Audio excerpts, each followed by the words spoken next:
Luckily, you just missed a little bit of me talking, and the content will still be captured and sent out after the meeting. Um, I'm Kyler Blodgett. I'm on our policy team at People for Bikes. And I want to remind everyone you are welcome to take notes. We'll send out a one-pager with some of the top resources afterwards, as well as the slides and this recording to everyone who registered. I know that our 90 minutes together is going to fly by. The first 40 minutes or so will be content, and then the back 40 plus will be in discussion groups and then Q&A coming together. But enough of me. I'm not here. I'm not who you're here to see today. We'll go to the next slide to meet our speakers. First, we have Aparna Rajagopal. She has been helping to lead our DEI subcommittee learning as an external facilitator. I'm thrilled that she's with us. She's a founder at the Avarna Group that works with organizations across the outdoor rec industry toward their goals of equity, justice, and inclusion. And as well, Elyse Rylander, who is a leader, a volunteer on our subcommittee and has been leading our work around internal education, the work that we as individuals need to do before our organizations can really wholeheartedly step into this work to be more inclusive than we have been in the past as an industry. So with that, Aparna, I'll pass it over to you to get us started. Yeah, hi everyone. So nice to see you all on Zoom. I don't need to do any more of an intro to myself. I'll just give you all a little bit of framing as to what we're going to be talking about today. As you all know, it's probably why you're here. In recent years, the cycling industry has really been doubling down on conversations related to diversity, equity, inclusion, and even justice. And, we've noticed a lot of companies, whether it's brands, retail, bike shops, nonprofits, have been really engaging in action in various ways. And these are really important, those pieces of doing social change work, having conversations about how to become a better industry, but ultimately the success or failure of that work is really determined by all of us. We are a collection of individual humans.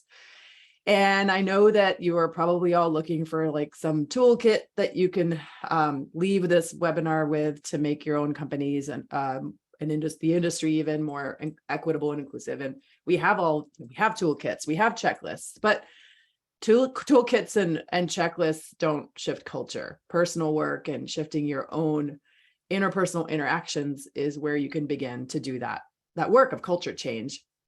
Because DEIJ, so diversity, equity, inclusion, and justice, or whatever version of that acronym you all use, is not an intellectual exercise, but a deeply embodied practice. And that requires each of us to build self-awareness, knowledge, and skills to dismantle those systems that hurt all of us. So without taking that time to deepen our understanding of ourselves, we're really stunting our ability to develop the deep, mutualistic, and trust-based relationships that are necessary for all of us to be able to create the change that we want to see in this space that we all love.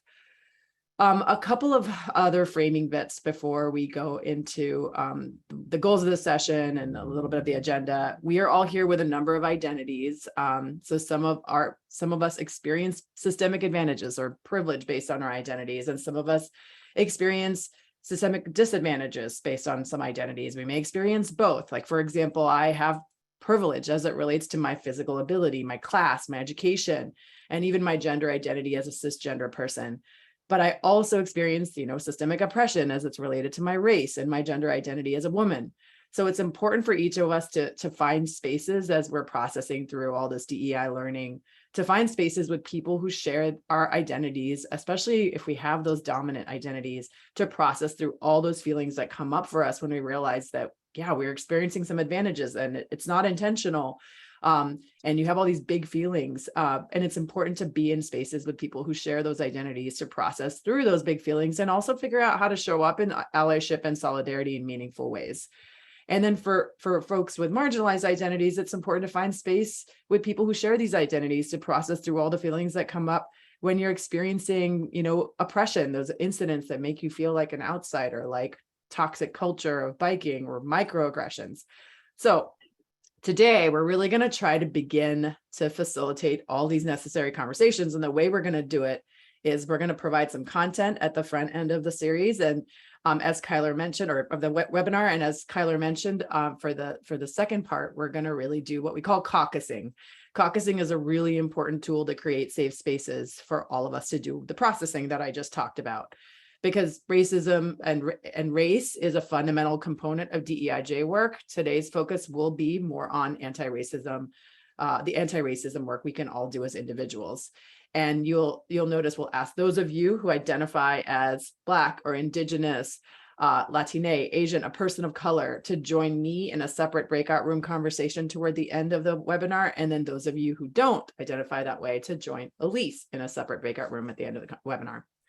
And the last thing I'll note is that this work is really hard. That's why at the institutional level, we see so much desire to focus on those things that don't require us to take a long, hard look at ourselves. We just want those tools. But again, it's really necessary for us to be able to look in a mirror and do that personal work together too. So here is a slide on the goals of today's session. We're going to begin to build self-awareness around how our identities and behaviors impact by culture. We're going to understand some key concepts around culture and the experiences of marginalized folks in the industry. When I say marginalized, people of color, women, queer folks, people with those marginalized identities. We're going to articulate our values. This is the conversation Elyse is going to lead, and ways that we are not in alignment with these values. And then we'll do caucusing where with BIPOC folks, I will support a conversation around building connections around the shared experiences that we have in the bike industry and identify supportive strategies. And then in parallel for non-BIPOC folks, you will all begin to identify common sources of discomfort that give rise to silence and defensiveness, and commit to tangible actions that break down barriers to access and belonging.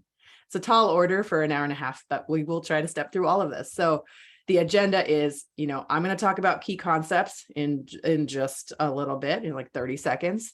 Then Elyse, sorry. Ava is my business partner, and I'm always facilitating with her. So I keep calling anyone who's co-facilitating with me, Ava. But Elyse is going to talk about values alignment, and that leads to bold action. Then you'll do caucusing with either me or with Elyse, and then we'll have Q&A. We'll all come back after those breakout rooms for some general Q&A toward the end. So that's what's happening. So I want to start with, I'm calling these key concepts. My brother, who is a therapist, always says that you have to name it to tame it. And when I realized that there were names and words and phrases for some of the experiences that I was having in the outdoor industry and life in general as a woman of color, it felt really empowering for me. So I want to introduce these concepts. I was going to do it in the BIPOC breakout room, but I think we can all benefit from hearing them regardless of our identities. And I'm going to go through around 10-ish different concepts. And if any of these concepts resonates for you, I just want you to bookmark it in your mind for discussion in your breakout rooms. Some of these concepts I'm going to introduce are like actual behaviors that reinforce systemic oppression. Some of them are behaviors from within our own communities as BIPOC folks. Some are from outside our communities as BIPOC folks. Some of them are ways some of us tend to like cope or respond or react to behaviors. And some of these concepts are really about the impacts of these behaviors on us. If you're confused about what I'm saying, you'll understand in just a second. So I want to start with this overarching concept of internalized oppression. So internalized oppression is the belief by someone with a marginalized identity that an ideology about them is true. So for me, oftentimes it shows up as I'm a woman and therefore I'm less capable or strong. So I get basically programmed to believe in all of these harmful beliefs about women. Or for folks who grew up working class or low income, I'm poor and therefore must not be working hard enough. I am lazy. These are just these messages that we send ourselves when we have internalized oppression. Or I'm a person of color and therefore less attractive. Those are just some examples of internalized oppression. There's a related concept I want to introduce, which is imposter syndrome. And it's a term that has been coined to describe marginalized people's feelings of self-doubt, fear of being exposed as a fraud. And that term is fraught because it's the system, not a syndrome. So this idea of imposter syndrome really puts the blame on individuals for systems that impact us, like, because we have a syndrome, right? It seems like we, we're that it's something that should be listed in like the DSM as like a thing, but it's not on us. It's on systems that are hurting us and impacting us. So that's why I have this sort of like tenuous relationship with the term imposter syndrome, but I think it's really helpful to describe this idea of the ways internalized oppression shows up. So when people are targeted, discriminated against, or oppressed over periods of time, we tend to believe or make part of our self-image or internal view all those myths and misinformation that society communicates about us. In the bike space, for example, I'm a mountain biker, and I've experienced numerous exclusionary behaviors over the years from primarily men, from white folks, comments about my bike, comments about my attire, skepticism about my ability to ride particular trails. And as a result, over time, I've internalized my own inferiority. And how that shows up is when I arrive at a trail junction, I often yield to men of whom I see at a junction to go first, because I've internalized that I will be slower or less skilled than them. So this is an overarching concept. Another concept I want to talk about is gaslighting. This feels like it's one of the favorite word in social media right now, or amongst teenagers. So gaslighting is when a person with a dominant identity questions a marginalized person's reality. Like, that couldn't have happened to you. Stop being so sensitive. So oftentimes this shows up as, if you share a story about, this shows up as like women who share stories of exclusion in the bike sector, or people of color who do the same thing. And then they're questioned of like, that never happened to me. Why are you being so sensitive?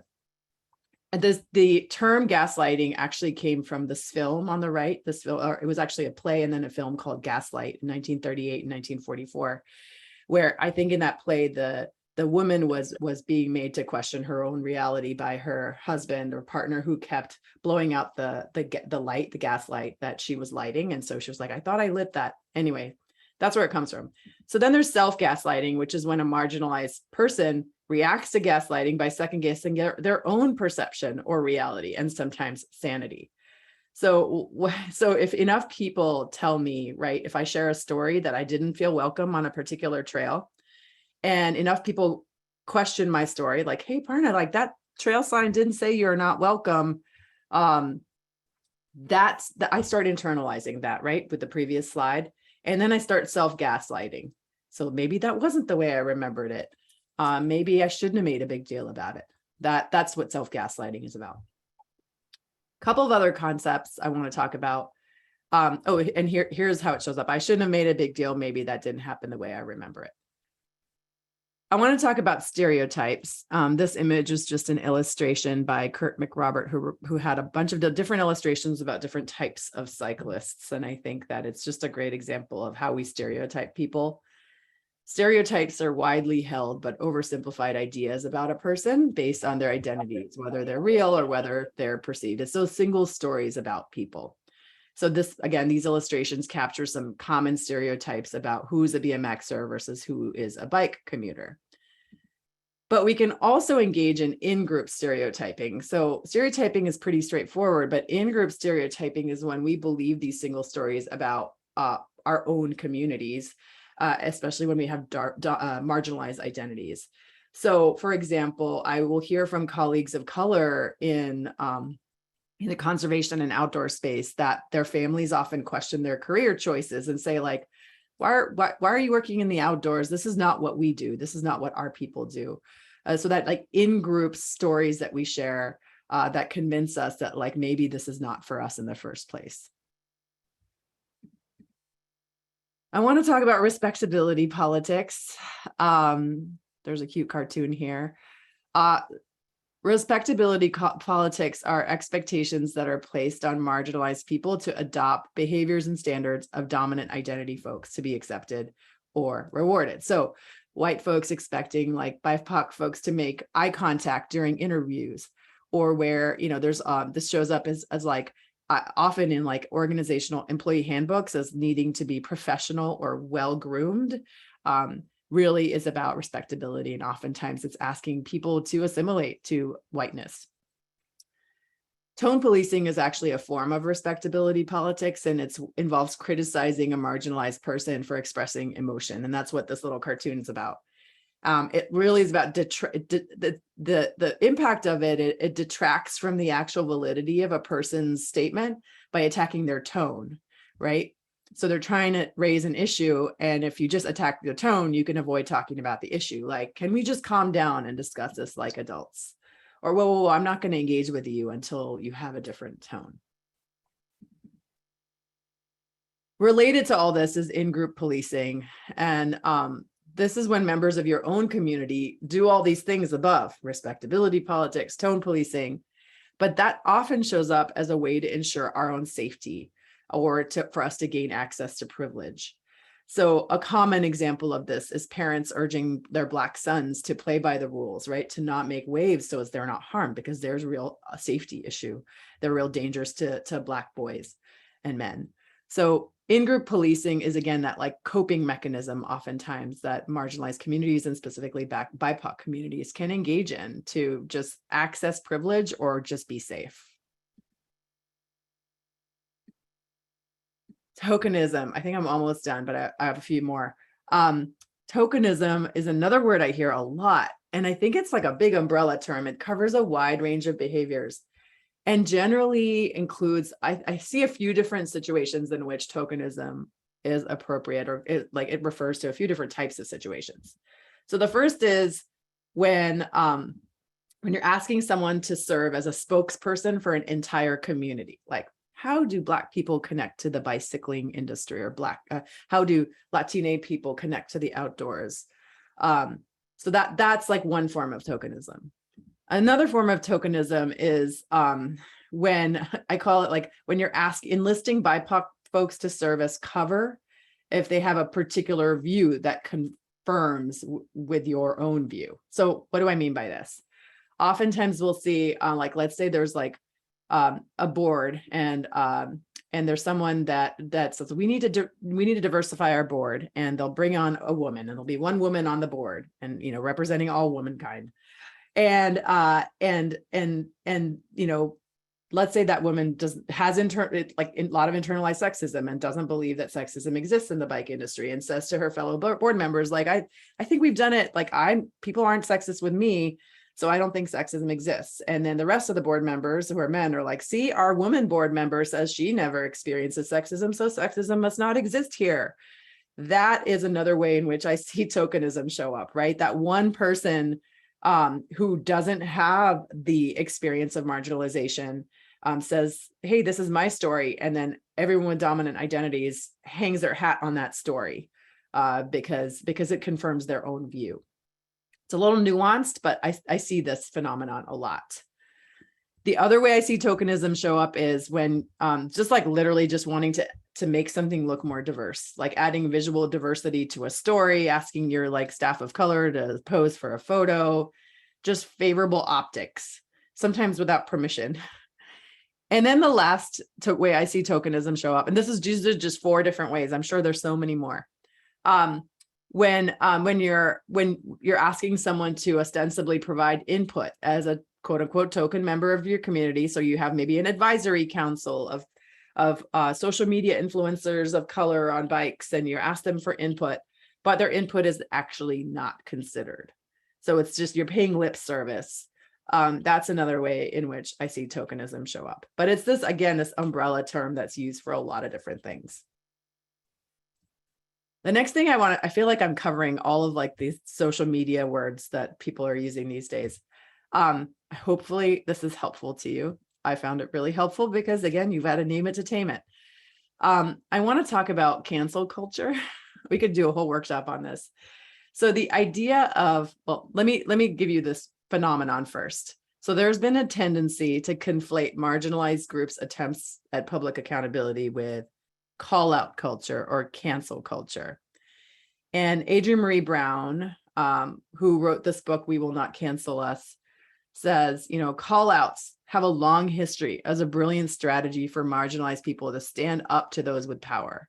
But many of the call outs burning through our movements today don't feel aligned with the lineage of this tactic.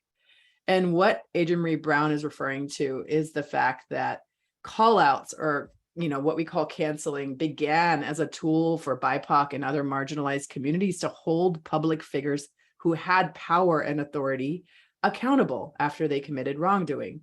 But today we've noticed that this concept of call outs or canceling has been co-opted and warped, often by people with dominant identities, as a response to efforts to hold them accountable. So what typically happens is that a marginalized person will try to have a conversation about a thing that happened to them, maybe one-on-one even, and they don't go anywhere, like they're gaslit or not taken seriously. So they try all these different avenues, and finally they are tired and they post something on social media. I'm so exhausted. This thing happened to me, and this person, I'm trying to call in this person to hold them accountable. And then the person that they're trying to call in says, oh, you're just shaming me, publicly shaming me, or deplatforming me, or canceling me. So instead of recognizing this as an effort to hold them accountable, they write it off as call out culture or cancel culture in an effort to sidestep that accountability and shift the focus back to the person who's trying to do the accountability.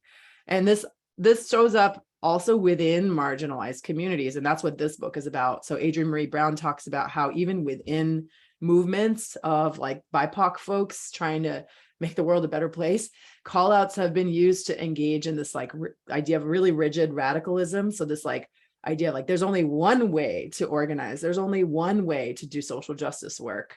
And everyone who does it a different way is doing it wrong. And, so this sort of knee-jerk reaction to people doing something different than you, as that their strategy is wrong and yours is right. So these dynamics have a long history, but the reason I bring it up is that it's really a concept that people are talking about now. And also that if you see this like cancel culture, or I'm being canceled, to just peel back the layers and figure out what's actually happening in that particular incident. Emotional labor, that's my next term. It is a term that describes the emotional and mental work that a marginalized person is asked to engage in to educate dominant people about their experiences of their day-to-day experiences of systemic oppression, to take care of dominant people's emotions, to advocate for their own humanity. Toni Morrison said in a speech, and I think this was in the 1970s, that the very serious function of racism is distraction. It keeps you from doing your work. It keeps you explaining over and over the reason for your reason for being.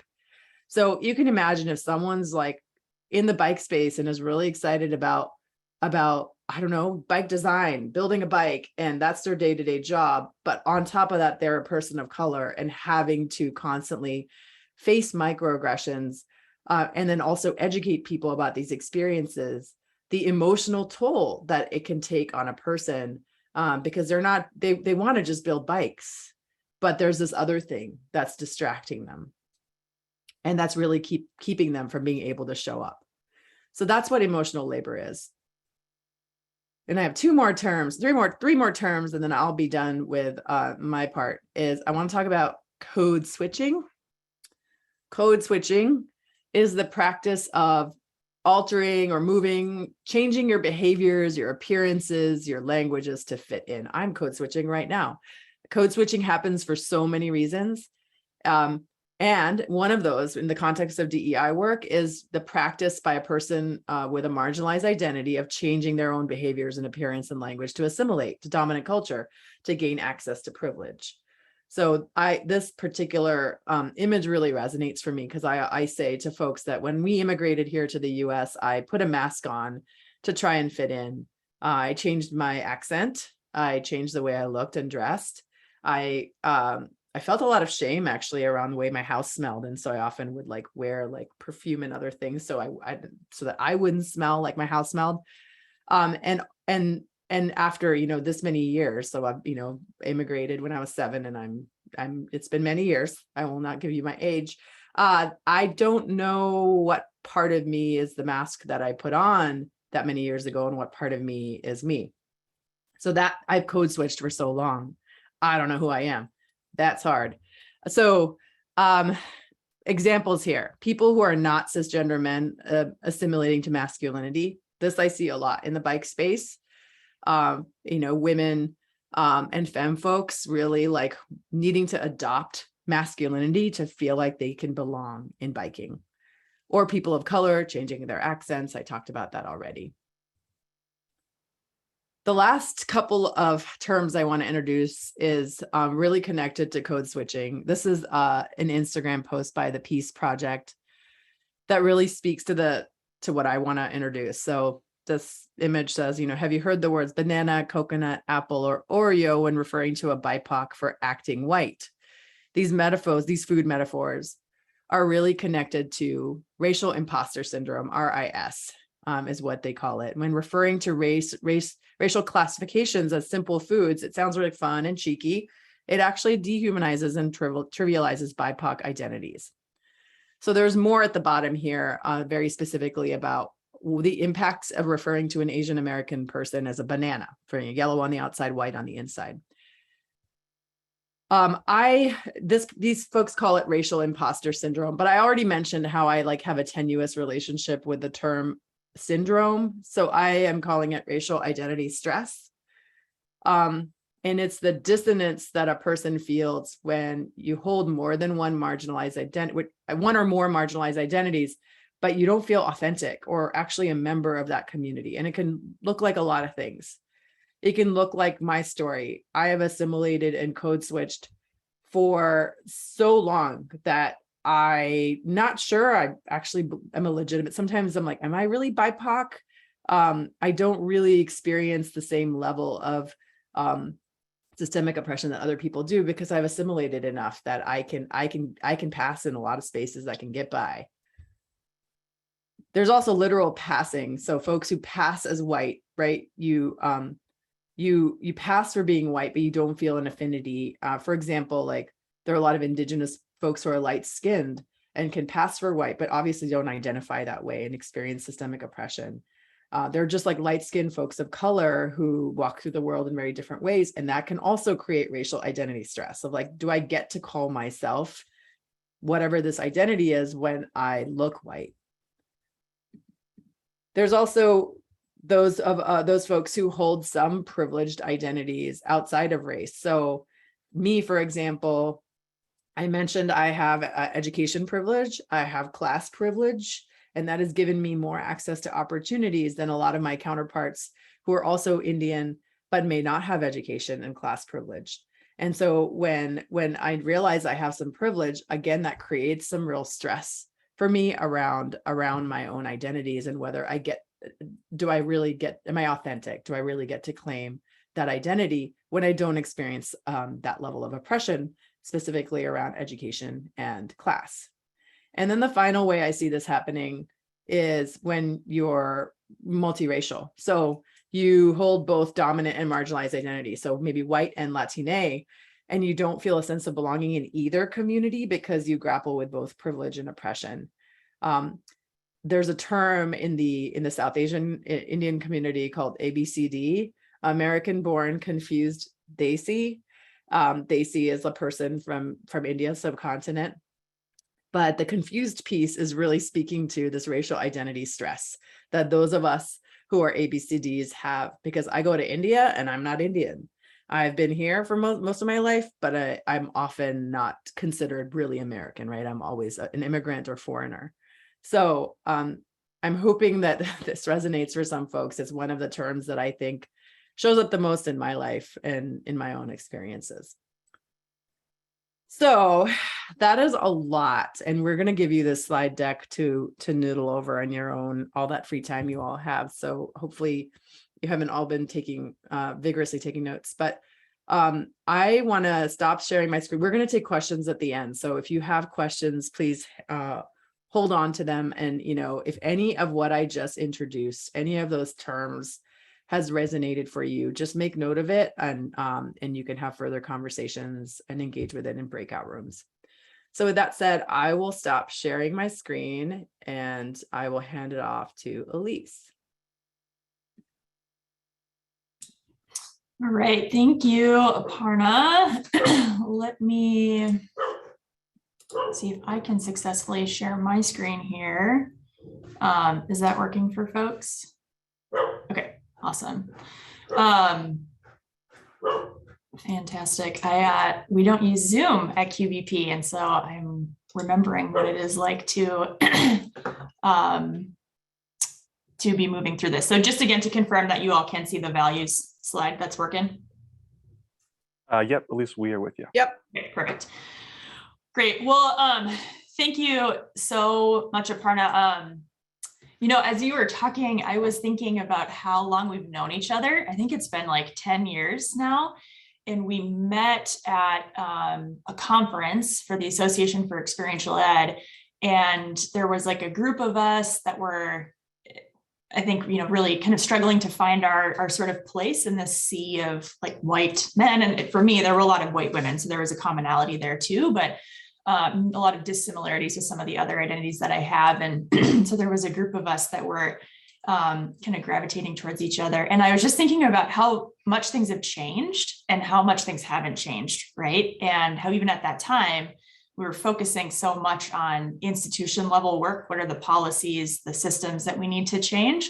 And that has been useful. But again, to go back to the way that you framed up this conversation, we are going to be more effective and more able to handle the nuance and the complexity of the world and all of this work that continues to need to be done if we are sort of dialing back our focus and not focusing on what needs to happen necessarily just at that company or the industry level, but what do we as those individuals need to do. And that's something I think that we felt 10 years ago. I know we felt 10 years ago, and then it's just not, we haven't really had the place or the opportunity to have these conversations in this sort of a format. So also exciting to be able to be here and to share this with you all, and hopefully it resonates. Similar to what Aparna was talking about with all of the key concepts, I have a lot of content that I'm going to throw at you and understand that like you're probably going to be swimming in different thoughts and feelings. So like she said, we will be able to get this slide deck, and the PeopleForBikes team is going to be sending out sort of a supplemental document that will capture all of these tools and things that I'll be talking about for you to continue to further reflect on. So to officially kick off my section, you know, in addition to understanding the key concepts that Aparna just shared that play critical roles in the cultures that we work, play, and live in, we're now going to take some time to reflect on our individual core drivers in our thoughts and responses to all of the things that are happening around us and in our internal landscape, and then what to do when we experience situations that are challenging or painful for us. And this knowledge is important and useful for everyone, regardless for identity, but obviously understanding that your identity is going to shape and inform the ways in which you relate to this concept, as you see on my screen, of values. And as Aparna's key concepts really highlight, depending on your identities, lived experiences, and resources, our thoughts and responses are going to be very much shaped like those elements, as I just mentioned. But when we're working towards this like broad idea of social change, we're advancing DEIJ work in our communities, at our places of work, et cetera. And especially if we're doing so amongst a group of individuals with a diversity of lived experiences and identities, we are going to bump up against moments of tension, moments of disagreement, and even conflict. So being able to come back to those feelings and responses in those moments with an understanding of our core individual values plays a really critical role in us being able to build truly effective relationships. You know, Aparna mentioned the author and activist Adrienne Marie Brown in her book, We Will Not Cancel Us. And she also wrote a book a few years ago called Emergent Strategy. And in that book, she talks about this concept of the fractal and how this idea that the large, aka institutions and industries, are a reflection of the small. And then she also talks about it as it relates to nature and many other elements. And we see this idea of the large being a reflection of the small in nature, where these complex patterns that are created by a simple process repeating over and over, like the patterns in a fern frond, are found.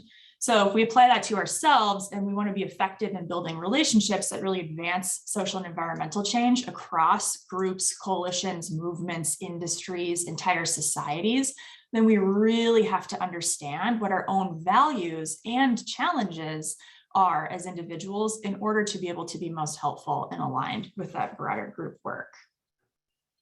So to dig in a little bit to this idea of our values, if I were to ask you a question, and you can feel free to type in the responses if you are feeling so brave, but if I were to ask you maybe in a different format, what are your top 2 values? If you had to distill it down to just 2, how would you respond, right? So taking a moment to think about that.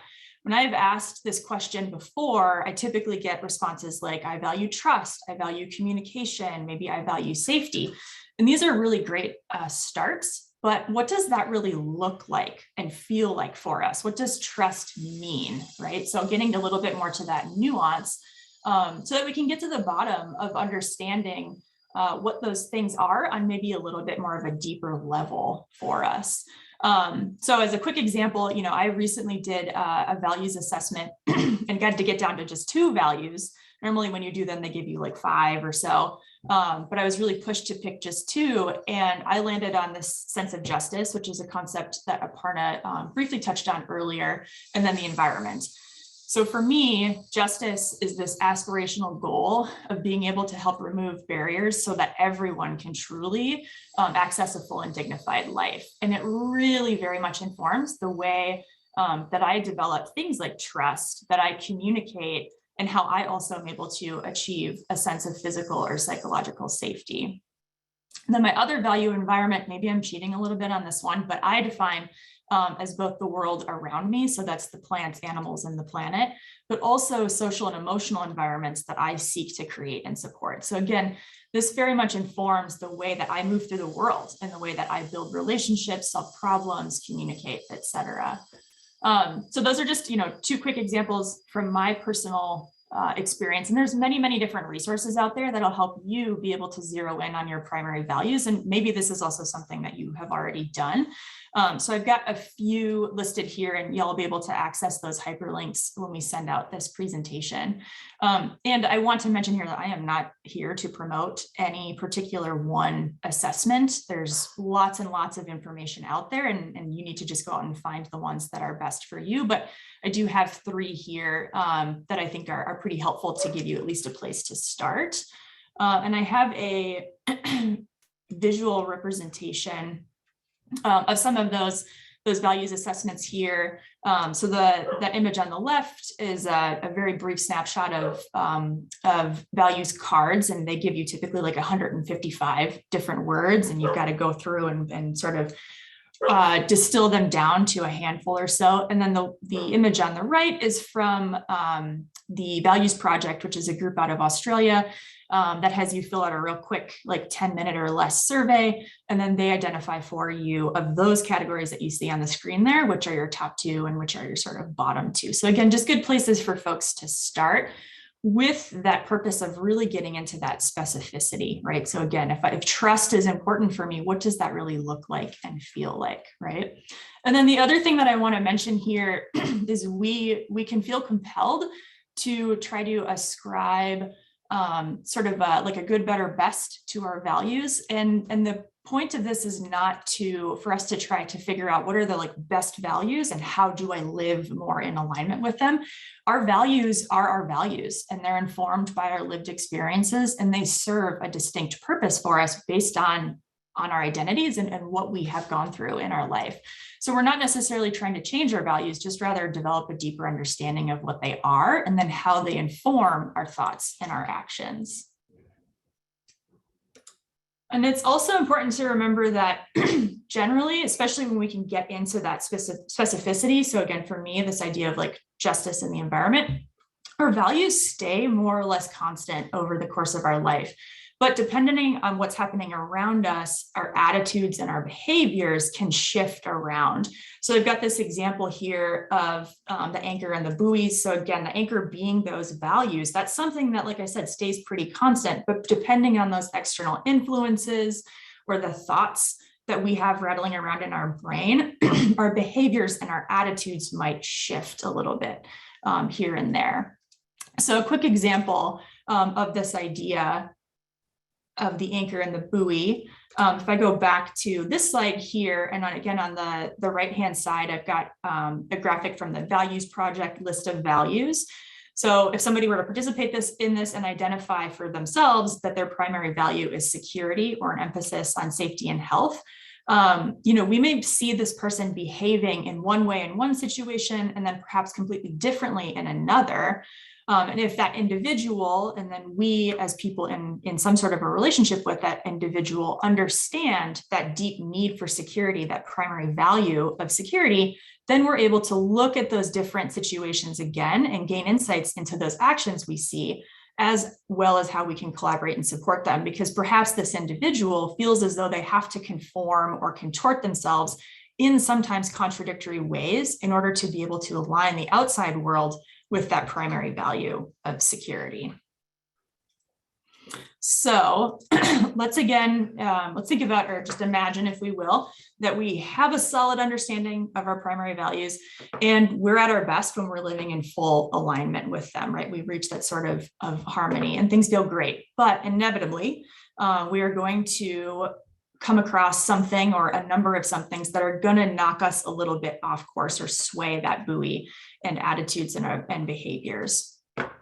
So, but another reflection question for you when we think about that idea of getting a little bit out of alignment. And even if you don't have like a firm or concrete understanding of what your values are, we all can identify those moments when we get that kind of sticky, prickly feeling, right? And we know we're sort of not living at our best, or we're not acting as though we would prefer to. So in thinking about that, another reflection question I have for folks is what you see on the screen here. So what thoughts and or behaviors do you see in yourself when you are out of alignment with your values? And again, when I ask this question of folks or have engaged in conversations with folks, or, Aparna mentioned her brother's a therapist, my wife is a therapist, so we probably have lots of similar conversations all the time about this very concept and these things. When we are acting out of alignment, we often feel protective. We get defensive, we might shut down. Some folks might get louder, other folks might get quieter. We might see people try to physically remove themselves or distance themselves from that thing that is causing them stress, right? So this can manifest in many different ways. So again, important for us to understand how that shows up for us as individuals, and then be able to help understand and observe what we think we're seeing in other folks as well. So a couple of tools, I've got two tools I'm going to talk about real quickly here before we get into our caucusing spaces that help us understand when we are starting to get out of alignment with our values and both our thoughts and then our responses to those thoughts, and then how we get back in alignment. So this is going to be a crash course in like 5 minutes or less in very complicated therapeutic models. So bear with me here. So like I said, in these moments when we start to feel ourselves getting really pushed and pulled away from our core values, I've got two tools that I want to run through real quick that are going to help us to reground, regulate ourselves, and be able to recenter. So the first is this ACT matrix, or the towards and away values model. So this model comes from ACT, or acceptance and commitment therapy. And at its core, ACT is really about building awareness of our thoughts and feelings and being able to more mindfully engage with and respond to those internal experiences in our values aligned ways. So in other words, the goal of ACT is to give you more agency in the ways that you respond to those thoughts and feelings, instead of just being operating on autopilot. So to run through this model really quickly, on the y-axis at the top, we have internal responses or behaviors and actions. On the bottom, we have our internal experiences. So those thoughts and feelings that we have. And then on the x-axis here, on the left, we've got our thoughts and behaviors that attempt to sort of drag us further and further away from our core values. And then on the right, we have the opposite. So things that help us move more towards alignment with our values. So starting on the lower right quadrant, we come back to, and hopefully y'all can see it on the screen there. And if not, it will be in that document that we send out afterwards. On the lower right quadrant, the one that's labeled 1, we come back to knowing who and what is important to us or our values. So again, this is when things are really moving along and we feel great. Then something happens that creates a tension for us and our brains begin to react with a flurry of thoughts and feelings, such as insecurity, isolation, fear, etc. And then because our brains are so smart and so good at keeping us out of danger or conflict, it begins to strategize the best ways to keep us safe or move us away from those internal experiences. So this could look like shutting down, like disconnecting from people out of defensiveness, or catastrophizing and making assumptions, or avoiding or attempting to rationalize. And the ways that we might see this show up behaviorally could be that that person is trying to create physical distance and or emotional distance from another person, or avoiding those difficult conversations altogether. So an example here real quick, let's say that we're having a really difficult conversation with someone and it starts to make you feel insecure. That might kick you into a response of shutting down. So that would be in that quadrant 3 there, and disconnecting from that person out of defensiveness. But when we shut down and we disconnect, do we typically end up feeling more or less secure in ourselves? I think most of us would agree that we end up feeling less secure. So then that painful feeling your brain is trying to get you away from ultimately leads you right back to that painful feeling of isolation and insecurity. And remember, this is an unconscious process. This is literally what our brains have evolved to do, and it serves a very specific purpose. But that's why it's important that we want to make ourselves more aware of what's happening so that we can create more choices in how we respond. So what we have to do is to first start recognizing when our thoughts and responses are keeping us disconnected from our values. And then when we recognize this getting stuck or hooked, and I'll talk about hooking and unhooking in a second here, we then have a choice to engage in a response that moves us more towards our values. So for example, if one of my primary values is connection, when I feel threatened and insecure, I isolate and avoid, that response is only making me move further and further away from my value of connection, right? So just as important as it is to clarify our values and recognize when we get in that stuck loop, it's equally as important to understand how we get out of that stuck loop. So some specific responses that might help me get unstuck in that feeling of insecurity and isolation could be reaching out to someone in my community to help me process, or getting curious about why I'm feeling insecure so that I can respond from a place of values rather than defensiveness, or even just articulating and sharing my insecurity rather than isolating and being defensive, right? And remembering that we can't learn how to swim when we're drowning, which is why it's really important to be able to do that reflective investigation when we're feeling aligned and well-resourced. All right, and I'm going a little over time here. So PeopleForBikes folks and Aparna, you just bear with me for another couple minutes, because I want to talk just real quickly about this additional model. So this is called the choice point model, and it sits on top of the ACT matrix that we just discussed. So you'll still see those axes and those quadrants here. And this model really articulates or helps us further articulate these beliefs and stories that are attached to our feelings that help us get stuck, or that can make us get stuck, or in this model, they call it getting hooked. So based on our own unique identities and lived experiences, certain stories about ourselves, right? So using the key concepts that Aparna talked about before about self-gaslighting, or feeling like I'm an imposter and internalizing that, are going to contribute to us relating to this idea of different experiences in different ways. And certain stories about ourselves and the world around us are going to have more power and feel more threatening, thus making the feeling and the thoughts and the responses a little bit harder to unhook from.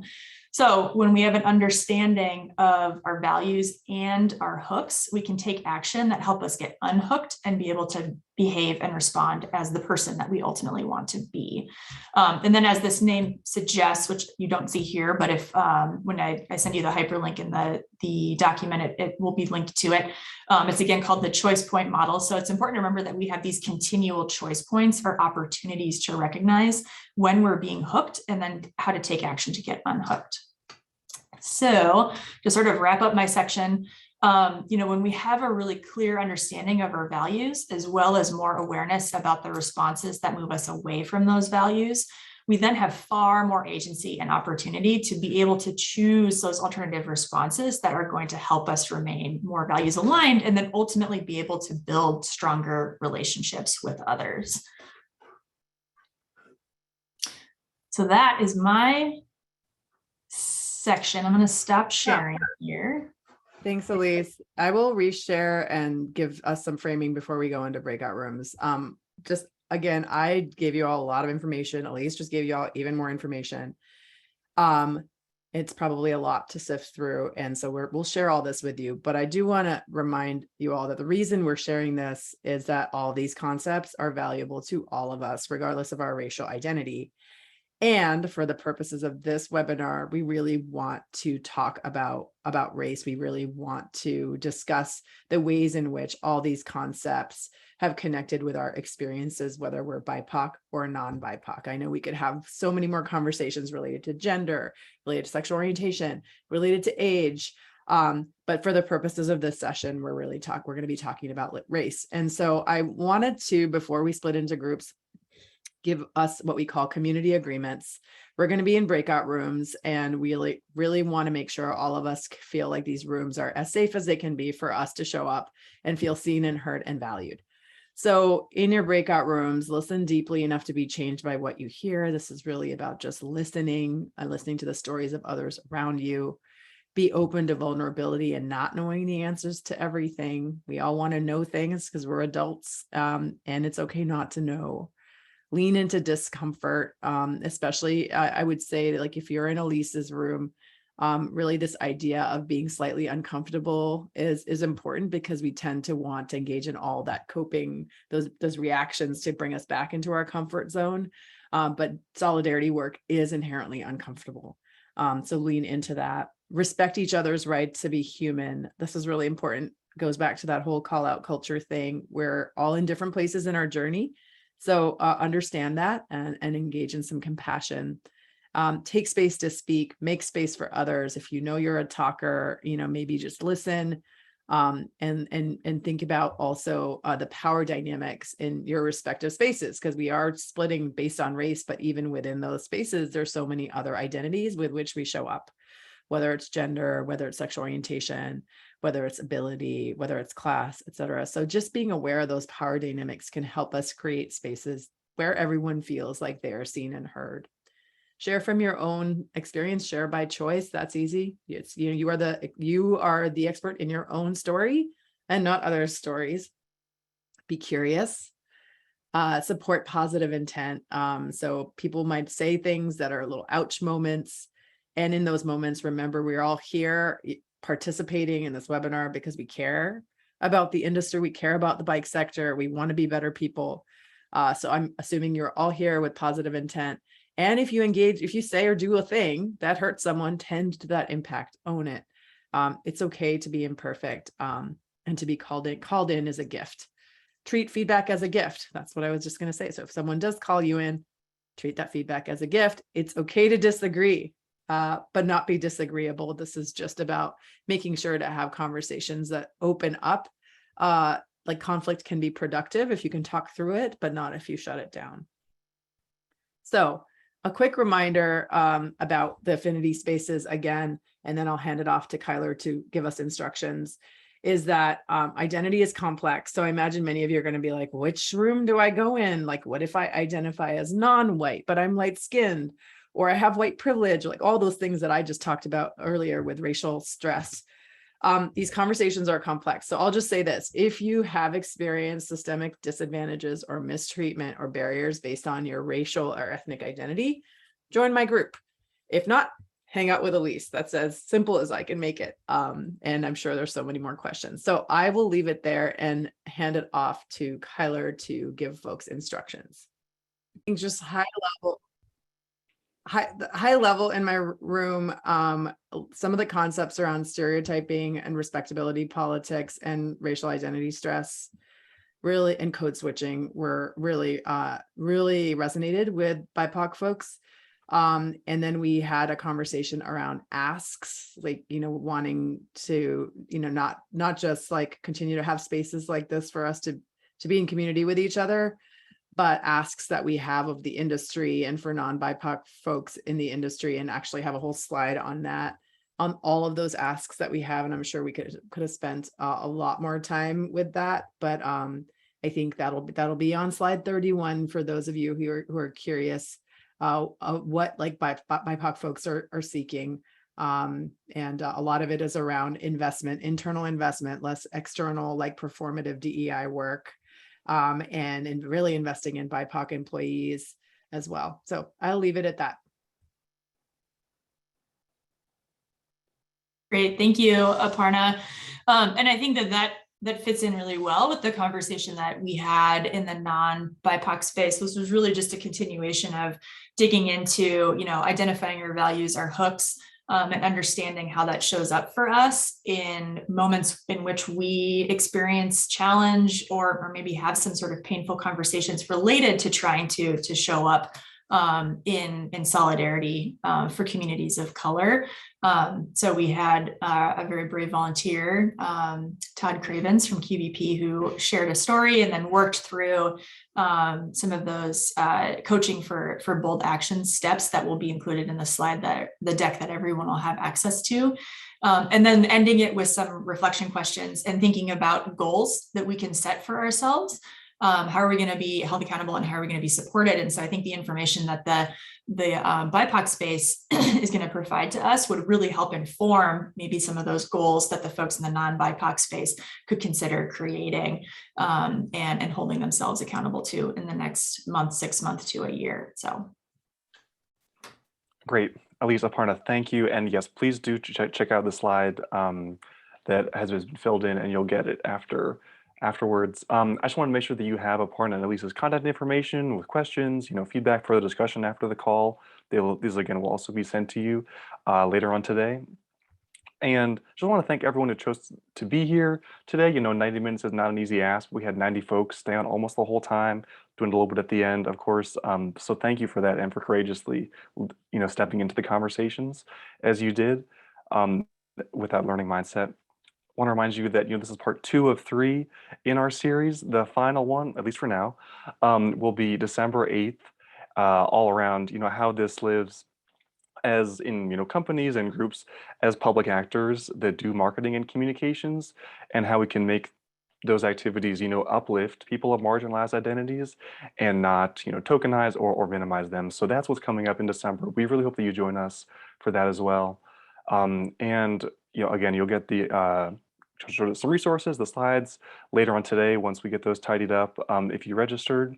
And we look forward to seeing you in December. Have a great rest of your Thursday, everyone.